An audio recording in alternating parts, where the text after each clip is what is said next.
يوم لا تملك نفس لنفس شيئا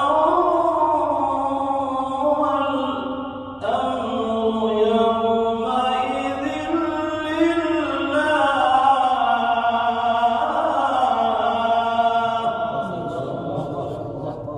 يوم لا تملك نفس لنفس